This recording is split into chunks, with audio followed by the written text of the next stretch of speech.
18वीं सदी में पंजाब का वो दौर था जब मुगल सल्तनत बिखर रही थी। सिखों और मुगलों के दरमियान मुसलसल एक जंग की सूरत हाल थी और सिख रेजिस्टेंस जोर पकड़ती जा रही थी। उस वक्त सिखों के जत्थों ने अपने आप को ऑर्गेनाइज करके मुगलों, मराठों और अफगानों का मुकाबला करने का फैसला किया। ये फैसला पंजाब की तारीख में एक फैसला कुन मोड़ साबित हुआ। इसने एक तरफ तो पंजाब पर बैरूनी हमलावरों का रास्ता रोका, तो दूसरी तरफ पंजाब में रंजीत सिंह के महाराजा बनने की राह भी हमवार कर दी। ये उस वक्त पंजाब में राज का एक नया मॉडल था जिसे सिख कन्फेडरेसी या सिख मिसलों का दौर कहा जाता है। ये मिसलें क्या थी, क्यों बनी? इसके लिए पहले सिखों की मुगलों के खिलाफ रेजिस्टेंस को समझना जरूरी है। मुगलों और सिखों की कन्फ्रंटेशन जहांगीर के दौर से ही शुरू हो चुकी थी, जब जहांगीर ने सिखों के 5वें गुरु अर्जुन को बागी शहजादे खुसरो की मदद करने पर पहले गिरफ्तार किया और फिर एग्जीक्यूट कर दिया। गुरु तेज बहादुर जो मुगलों के 9वें गुरु थे, उनके दौर में ये रेजिस्टेंस पीक पर पहुंच गई। औरंगजेब के दौर में गुरु तेज बहादुर को गिरफ्तार किया गया और फिर उन्हें एग्जीक्यूट कर दिया गया। इसके बाद गुरु गोबिंद सिंह के दौर में मुगलों के खिलाफ मज़ाहमत और भी बढ़ गई। गुरु गोबिंद सिंह के बाद सिखों की लीडरशिप बंदा सिंह बहादुर के पास आ गई, लेकिन बंदा सिंह बहादुर को भी मुगलों के खिलाफ एक लड़ाई के बाद सरेंडर करना पड़ा और 1716 में बंदा सिंह बहादुर को भी दिल्ली में एग्जीक्यूट कर दिया गया। लेकिन सिख रेजिस्टेंस इसके बाद भी खत्म नहीं हुई। सिखों के मुख्तलिफ गिरोह अपने अपने इलाकों में मुगल गवर्नर्स के खिलाफ कार्रवाइयां जारी रखे हुए थे। सिखों का मानना था कि मुगलों की परसिक्यूशन के बाद अब उनके पास अपने आप को मजबूत करने, अपनी फौज बनाने और गुरीला वॉरफेयर के अलावा कोई और चारा नहीं था।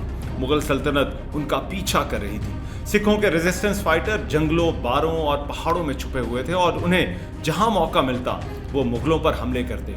ये अपने अपने इलाकों में ऑपरेट कर रहे थे। यूं ये मुसल्लह गिरोह मुख्तलिफ जत्थों और ग्रुप्स में ऑर्गेनाइज होते गए।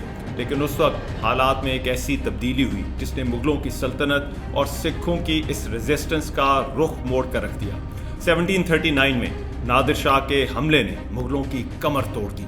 करनाल की जंग में मुगल फोर्सेस को शिकस्त देने के बाद 22 मार्च 1739 को जब नादिर शाह ने दिल्ली में कत्लेआम किया, तो कहते हैं कि उस वक्त दिल्ली में 20 से 30 हजार लोगों को मारा गया। नादिर शाह ने दिल्ली में इस कत्लेआम को रोकने के लिए 1 अरब रुपए हर्जाना तलब किया। मोहम्मद शाह ने मुगल खजाने की चाबियां नादिर शाह के हवाले कर दी और वो जो कुछ यहाँ था सब लूट कर ले गया। ये वो खजाना और माली ताकत थी जो मुगलों ने पिछले 200 साल में इकट्ठी की थी। इसमें तख्ते ताऊस या पीकॉक थ्रोन भी शामिल था जो नादिर शाह यहाँ से ले गया। मशहूर हीरा कोहिनूर, दारिया नूर और तैमूर रूबी भी इसमें शामिल थे। हिस्टोरियन विलियम डालरिम्पल के मुताबिक जब नादिर शाह यहाँ से गया तो 700 हाथी, 4000 ऊंट और 12000 घोड़े जो सोने चांदी के खजानों से लदे हुए थे उसके साथ गए। और इस खजाने की कीमत उस वक्त के एक अंदाजे के मुताबिक 87.5 मिलियन पाउंड बनती थी, जो कि आज के अंदाजों के मुताबिक 9200 मिलियन पाउंड यानी 9.2 बिलियन पाउंड बनती है। विलियम डालरिम्पल का कहना है कि इस हमले और लूट के बाद अगरचे मोहम्मद शाह रंगीला तख्त पर रहा, लेकिन मुगल सरकार की क्रेडिबिलिटी खत्म हो चुकी थी। मुगल बादशाह पब्लिक लाइफ से विड्रॉ कर गया। यूं इस हमले के बाद मुगल सल्तनत की रेट अमली तौर पर खत्म हो गई और मुगल खजाना खाली हो गया। विलियम डालरिम्पल का यह भी कहना है कि उस वक्त इंपीरियल आर्मी इसी खजाने से फाइनेंस होती थी और उसके बाद हर किसी ने अपनी प्रोटेक्शन के लिए खुद ही कदम उठाने शुरू कर दिए। सल्तनत की अथॉरिटी खत्म होकर रह गई और पूरा हिंदुस्तान एक तरह से डिसेंट्रलाइज्ड हो गया। एक मिलिट्री मार्केट भी खुल गई जिसमें मुख्तलिफ गिरोह बनना शुरू हो गए।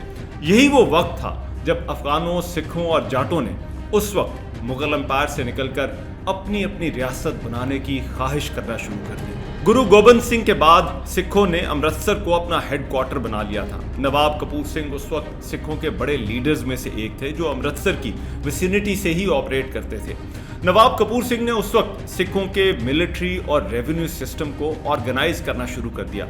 सिख साल में 2 मरतबा अमृतसर में इकट्ठा होते थे, एक मरतबा दिवाली और दूसरी मरतबा बैसाखी पर। इस इकट्ठ या गैदरिंग को सरबत खालसा कहा जाता था, जहां इकट्ठे होकर ये रेजोल्यूशंस भी पास करते थे और इस पर उनका इत्तेफाक भी होता था और जो गुरबता या रेजोल्यूशन पास होती थी सब उसे मानते थे।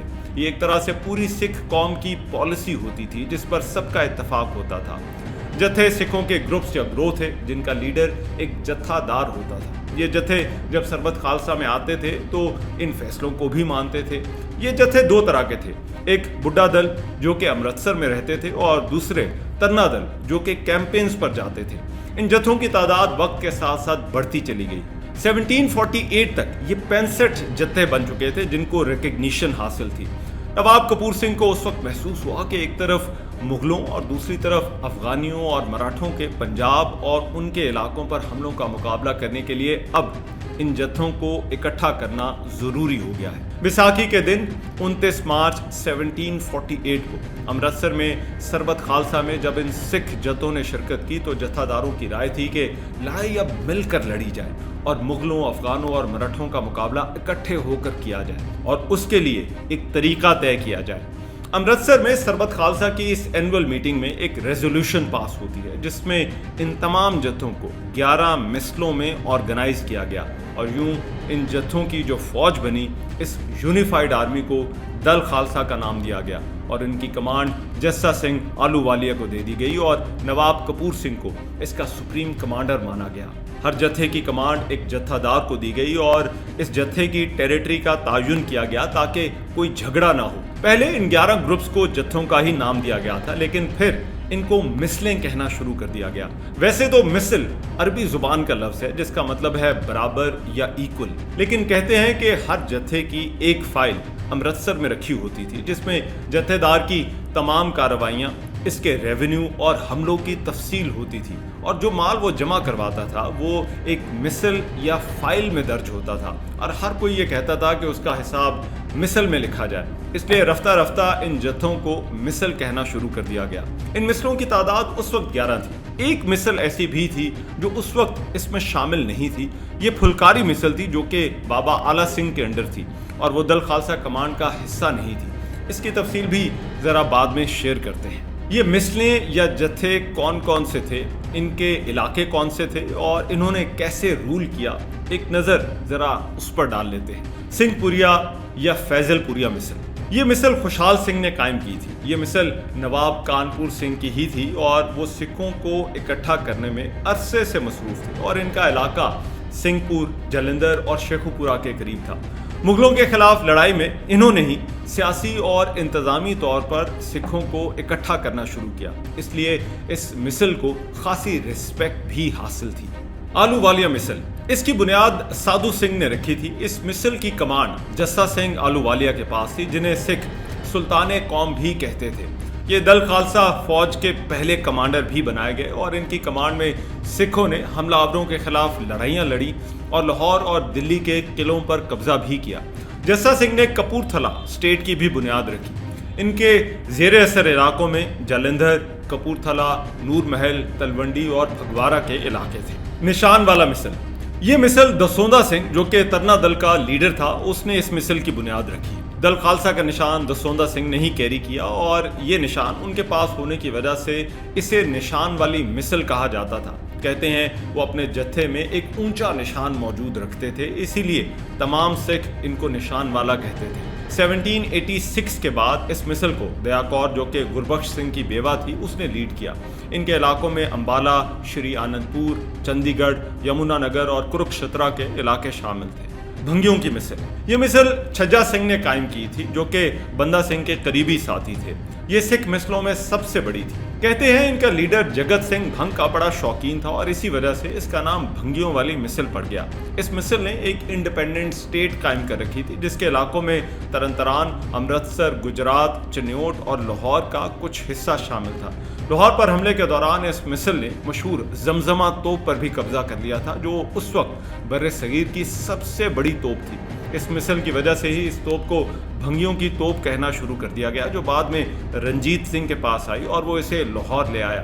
रंजीत सिंह का कहना था कि पंजाब का कब्जा उसके पास होगा जिसके पास ये तोप होगी। ये वही तोप है जिसका जिक्र मशहूर बरतानवी राइटर किपलिंग ने अपने नावल किम में किया है और इसे किम्स कैनन भी कहा जाता है। ये आज भी लाहौर के अजायब घर के पास मौजूद है। कन्हैया मिसल, اس مسل کا بانی سردار امر سنگھ تھا، جو کہ کانا کاچھا کا رہنے والا تھا، جو کہ لاہور کے پاس ایک علاقہ ہے، اسی لیے اسے کانے والی مسل بھی کہا جاتا ہے۔ اس کے بعد اس کی بہو سدا کور نے اسے چلایا، جس کے بارے میں مشہور تھا کہ وہ بڑی جنگجو خاتون تھی۔ رنجیت سنگھ اس کا داماد بھی تھا۔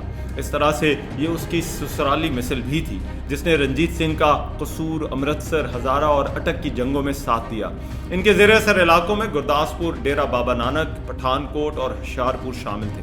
شہیدوں والی مسل، اس کی بنیاد بابا دیپ سنگھ نے رکھی تھی، جو سکھوں کے گرو گوبند سنگھ اور بندہ سنگھ کے ساتھ بھی جنگیں لڑ چکے تھے۔ افغانوں کے ساتھ امرتسر میں لڑائی میں انہوں نے اپنی جان دے دی تھی، اسی لیے ان کے جتھے کو شہیدوں والی مسل کہا جاتا تھا۔ یہ گروپ خاصا متحرک تھا اور سکھ پالیٹکس میں اس کا اثر و رسوخ بھی بہت زیادہ تھا۔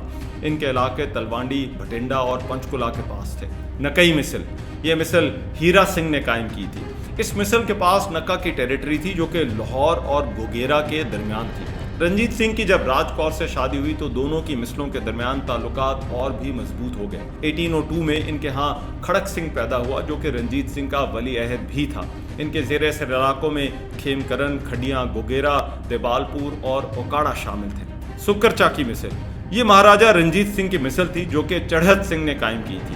چڑھت سنگھ، جس کا گاؤں سکر چک تھا، پہلے اس کی بیوہ چھوٹے بیٹے مہان سنگھ کے ساتھ اس مسل کو رول کرتی رہی، لیکن پھر رنجیت سنگھ نے مختلف علاقوں پر قبضہ کر کے اس مسل کو اور طاقتور بنا لیا۔ ہری رام گپتا نے ہسٹری آف سکس میں مہان سنگھ کے بارے میں لکھا تھا کہ اگر وہ 10 سال اور زندہ رہتا تو اصل میں خیبر سے گنگا تک کا راجہ وہی ہوتا۔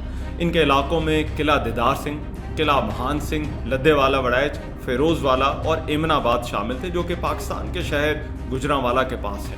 رام گڑھیا مسل، یہ مسل جسا سنگھ کے پاس تھی، جو کہ پنجاب کے سب سے تگڑے سکھ سرداروں میں سے تھا۔ یہ مغلوں اور افغانوں کے خلاف کیمپینز میں بہت ایکٹیو تھا اور اس کا اثر و رسوخ بھی بہت زیادہ تھا۔ جسا سنگھ نے امرتسر کے ایک قلعے کو مضبوط کیا اور اس کا نام رام گڑھ رکھ دیا تھا، جس کی وجہ سے اس مسل کا نام رام گڑھیا پڑ گیا تھا۔ ان کے علاقوں میں پٹالہ اور موجودہ ہوشیارپور، گرداسپور اور جلندھر کے کچھ علاقے شامل تھے۔ پنج گڑھیا مسل، یہ باگھیل سنگھ کی مسل تھی، جو کہ سکھوں کا مشہور ملٹری کمانڈر تھا۔ اس نے 1783 میں دلی کے لال قلعے پر خالصہ نشان بھی لہرایا تھا، جب سکھوں نے دلی پر قبضہ کیا۔ ان کے علاقوں میں ہوشیارپور اور ہریانہ شامل تھے۔ ڈلے والی مسل، اس کا لیڈر تارا سنگھ تھا، جسے بابا جی کہا جاتا تھا۔ ان کا علاقہ ستلج کے دونوں طرف تھا۔ جے ڈی کننگہیم نے ہسٹری آف سکس میں لکھا ہے کہ تارا سنگھ کی بیوی رتن کور بھی بڑی جنگجو خاتون تھی۔ ان کے علاقوں میں پھلور، نکودار، بنگا، دھرم کوٹ، شاہ کوٹ، موجودہ لدھیانہ اور جلندھر کے کچھ علاقے شامل تھے۔ پھلکاریاں مسل، یہ مسل تو تھی لیکن دل خالصہ میں شامل نہیں تھی۔ سکھ مشنری کالج کی brief history of Sikh misls کے مطابق اس مسل نے رنجیت سنگھ کے دور میں بھی اپنی خود مختاری برقرار رکھی۔ یہ مسل بابا آلہ سنگھ نے قائم کی تھی، جنہوں نے دل خالصہ کو تسلیم بھی کیا تھا، لیکن اس کے باوجود وہ اس کمانڈ کا حصہ نہیں تھے۔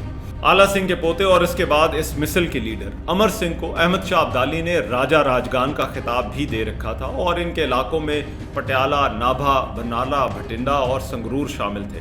یہی بعد میں فرید کوٹ، جند، نابھا اور پٹیالہ کی ریاستیں بنی۔ سکھوں کی اس فریٹرنیٹی نے اس طرح سے اس سکھ کنفیڈریسی کو جنم دیا، جو ایک طرح سے 1748 سے 1801 تک قائم رہی۔ اس نے پنجاب میں سکھوں کے اس راج کی راہ ہموار کی جب رنجیت سنگھ نے ان مسلوں کو یا تو کیپچر کر لیا یا پھر وہ اس میں شامل ہو گئی۔ رنجیت سنگھ نے پنجاب میں جو حکومت قائم کی اس میں کم و بیش یہی علاقے شامل تھے۔ یہ مسلیں ایک طرح سے سکھ اسٹیٹ ان دی میکنگ تھی۔ اس وقت پنجاب کے اندر ایک سیاسی اور انتظامی ویکیوم تھا، جس کا اس سکھ کنفیڈریسی یا مسلوں نے فائدہ اٹھایا۔ جب یہ مسلیں قائم ہوئیں تو سوئس ایڈونچرر اینٹوائن پولیر نے لکھا کہ یہ ایک ایرسٹوکریٹک ریپبلک تھی۔ ان مسلوں کے مسلدار یا جتھے دار سکھوں کے سردار ہی تھے، جنہوں نے اس کنفیڈریسی میں آنے سے پہلے ہی اپنے علاقوں میں کسی طرح سے سیاسی اور ملٹری قوت حاصل کر رکھی تھی۔ یہ فل اسٹرینتھ کے ساتھ اکٹھی بھی نہیں بنی، بلکہ انہوں نے آہستہ آہستہ پاور حاصل کی۔ ایک مثل سے جب کوئی سردار طاقتور ہو جاتا تو اس نے اپنا علیحدہ سے جتھا بنا لیا۔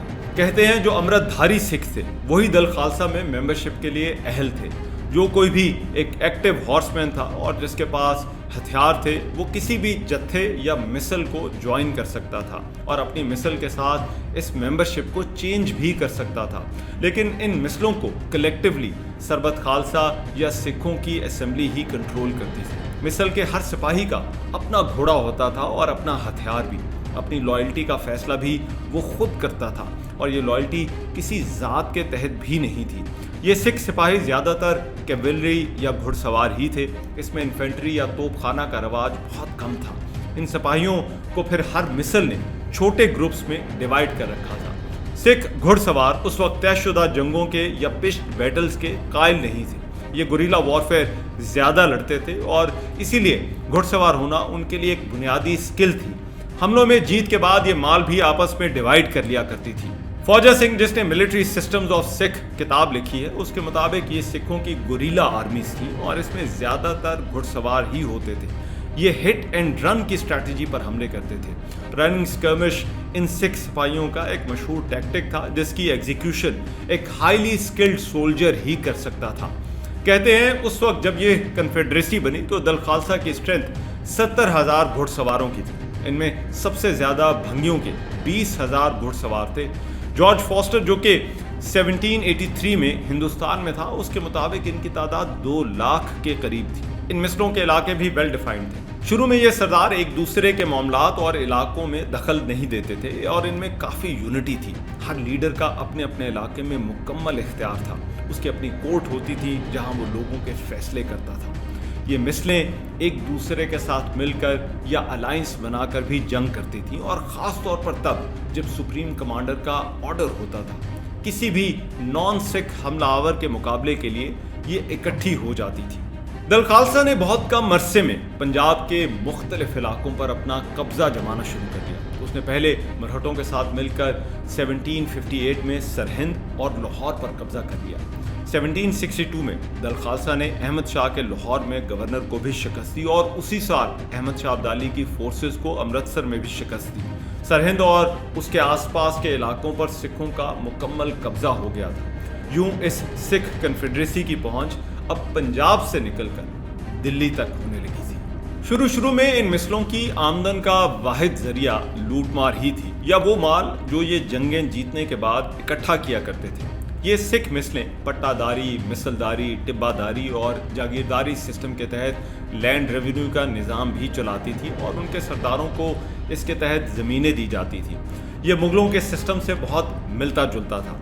इस सिस्टम के तहत सरदारों की एफिलिएशन मिसल के लीडर से होती थी और बदले में वो अपनी ज़मीनों के लिए प्रोटेक्शन लेते थे या फिर उनको ज़मीनें मिलती थी और फिर अपने फाइटर्स के साथ ये कंट्रीब्यूट करते थे। बाद में इन इलाकों से राखी सिस्टम के तहत ये टैक्स भी लेने लगी जो एक तरह का प्रोटेक्शन टैक्स था और ये सिलसिला रंजीत सिंह के दौर में भी जारी रहा। लेकिन जब ये मिसलें और भी ताकतवर हो गई तो ये बाकायदा लैंड रेवेन्यू भी जमा करने लगी। सिख मिशनरी कॉलेज की brief history of Sikh micelles के मुताबिक इन मिसलों के इकट्ठा होने के नतीजे में पंजाब में गैर मुल्की हमलों में कमी आ गई। अफगानों और मराठों को अंदाज़ा हो गया कि पंजाब पर हमला करना इतना आसान नहीं क्योंकि अब वहाँ एक यूनिफाइड फौज मौजूद थी। सिख कौम के सेल्फ डिफेंस ने उन्हें इकट्ठा कर दिया और ताकतवर बना दिया और पंजाब के बेशतर इलाके उनके कब्जे में चले गए। सिखों को रंजीत सिंह से पहले एक सियासी और मिलिट्री फोर्स बनाना इन मिसलों का ही काम था और इसीलिए इन्होंने ही रंजीत सिंह के पंजाब पर कब्जे की राह हमवार की। सिखों की फोर्सेस और इन जत्थों में डिसिप्लिन आ गया और पंजाब में सिख सिपाहियों को एक कॉज मिल गई जो कि सिख रिलीजन की कॉज थी और इसके लिए वो कुछ भी करने को तैयार थे। उसके साथ ही ये कॉन्फिडेंस भी कि वो मुग़लों, मरहटों और अफ़गानों को शिकस्त भी दे सकते हैं। इस कन्फेडरेसी की वजह से सिख इतने पावरफुल हो गए कि मुग़ल सल्तनत के बाद वो अब अंग्रेज़ों, मराठों और अफ़गानों की तरह तख्ते दिल्ली पर कब्ज़े के लिए एक स्ट्रॉन्ग कंटेंडर बन गए थे। लेकिन इन गैर मुल्की हमलों के कम होने का एक और भी असर हुआ। जब इन हमलों में कमी आ गई तो इन मिसलों के आपस में झगड़े शुरू हो गए और ये एक दूसरे पर हमले भी करने लगी। ये मिसलें एक दूसरे के बराबर नहीं थी और उन्होंने एक दूसरे के मामलात में दखल अंदाजी शुरू कर दी। हर मिसल मज़ीद वसाइल और रिसोर्सेज इकट्ठा करना चाहती थी और अपना अपना फ़ायदा ये सोचने लगे।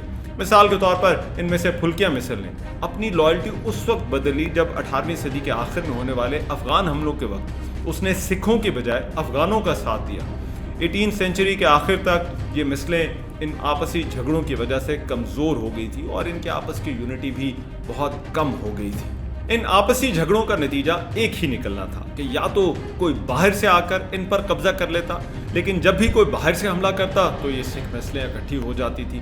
دوسرا نتیجہ یہ تھا کہ ان کے اندر سے کوئی ایسا پاورفل سردار آتا جو سب کو زیر کر لیتا، اور پھر ایسا ہی ہوا۔ یہ طاقتور سردار رنجیت سنگھ تھا جس نے افغانوں کو شکست دینے کے بعد ایک ایک کر کے ان تمام مثلوں کو یا تو لڑ کر سرنڈر کروا لیا یا پھر یہ مثلیں خود ہی اس کے سامنے سرنڈر کر گئی۔ رنجیت سنگھ کی مثل نے کنہیا اور نکئیوں کی مثل کے ساتھ مل کر ایک الائنس بنا لیا جس کا مقابلہ باقی کمزور مثلیں نہ کر سکیں۔ یوں 1801 میں رنجیت سنگھ کا جب خالصہ راج شروع ہوا تو اس وقت زیادہ تر ان مثلوں کے علاقے ہی اس کے زیر اثر تھے، اور یوں وہ پنجاب کا مہاراجہ رنجیت سنگھ بن گیا۔ رنجیت سنگھ کے مہاراجہ بننے کا سفر اور کس طرح اس نے ان مثلوں کو زیر کیا، اس کی تاریخ ایک اور ویڈیو میں ڈسکس کریں گے۔ سکھوں کی اس کنفیڈریسی یا مثلوں نے پنجاب میں ان کی خالصہ راج کی راہ ہموار کی۔ یہ ان مثلوں کی وجہ سے ہی تھا کہ سکھ ایک سیاسی اور ملٹری طاقت بنے اور پنجاب بالآخر ان کے قبضے میں آیا۔ جس خطرے نے ان سب کو اکٹھا کیا اور یہ ڈسپلنڈ ہوئے، وہ ایک طرف تو ان کی مغلوں اور بیرونی حملہ آوروں کے خلاف لڑائی تھی، لیکن دوسری طرف ان کا ریلیجن بھی ان کی کاز تھی۔ یہ کنفیڈریسی ثابت کرتی ہے کہ جب ڈسپلن، یونٹی اور کاز کا ملاپ یا مکس ہوتا ہے تو پھر یہ ایک ایسی فورس بنتی ہے جسے روکنا بہت مشکل ہوتا ہے اور یہ کسی بھی چیلنج کا مقابلہ کر سکتی ہے۔